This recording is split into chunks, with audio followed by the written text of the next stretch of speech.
Армысыздар, құрметті қазақ елі, сіздерді өз арнамда көргеніме қуаныштымын. Америка мен Украинаның арасында келісім жасалды. Яғни Украинаның минералды ресурстарына қатысты келісім жасауға меморандумға қол қойылды. Украинаның экономика министрлігі мынадай мәлімдеме жасады. Бүгін біз ақш пен бірлескен экономикалық әріптестік туралы келісімге қадам жасадық. Украина мен Америка құрама штаттары біздің командалардың сындарлы бірлескен жұмысының нәтижесінде екі елдің халқы үшін де тиімді болатын келісімді аяқтауға және жасасуға ниеттілігін көрсететін меморандумға қол қойылды деген болатын. Яғни осыдан кейін, осы меморандумнан кейін екі елдің басшылығы осыны парламенттерінде депутаттар талқылайды, содан кейін ратификация жасайды билігі. Содан кейін бұл заң күшіне енетін болады. Яғни осы кезге дейін Америка құрама штаттары Украинаға беріліп келген көмектерін өтемі ретінде Украинадан сирек кездесетін минералды ресурстарын беруді талап еткен болатын. Алайда Зеленский мен Трамптың арасындағы Америкадағы Ақ үйдегі үлкен жанжалдан кейін екі тарап осы мәселе төңірегінде үлкен келіссөздерді тоқтатып тастаған болатын. Кейіннен Украина түсінді, көмектің көп бөлігін Америкадан алатын түсінгеннен кейін Зеленский мойындай отырып, яғни бәрібір Американың көмегі елеулі екенін мойындай отырып, Зеленский Американың көмегін әрі қарай алуын жалғастыру үшін осынау келісімге келуге дайын екенін, бірақ Трамп айтқандай орасан зор мөлшердегі қаражатты беру емес, яғни сол қаражат мөлшеріндегі ресурстарды беру емес, бұл мөлшер әлде қайда азайтылды. 300 миллиард, 200 миллиард енді тіпті кейбір Bloomberg сияқты ақпарат құралдары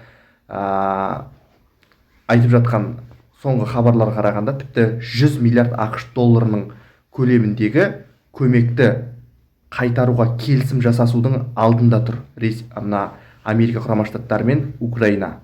Себебі бұл да Зеленскийдің айтқан цифрысына келеді. Яғни Зеленский айтқан болатын, осы 90 миллиард, 100 миллиардтың айналасындағы қаражатты алды деп. Өйткені Трамптың осы кезге дейін 200 миллиард, 300 миллиард, енді былайша айтқанда адамның ақыл ойына қонымсыз қаражатты талап етуі Зеленскийді шошытып жіберген болатын, жалпы Украинаны.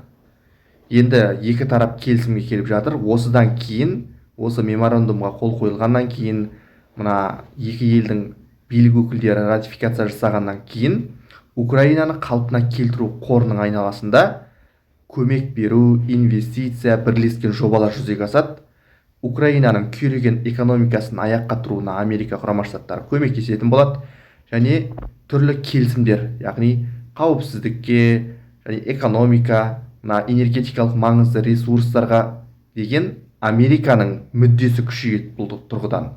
Ал бұл нені білдіреді? Бұл Украинаның Американың қолдауымен Ресейге қарсы күресінде көп көмек алады деген сөз.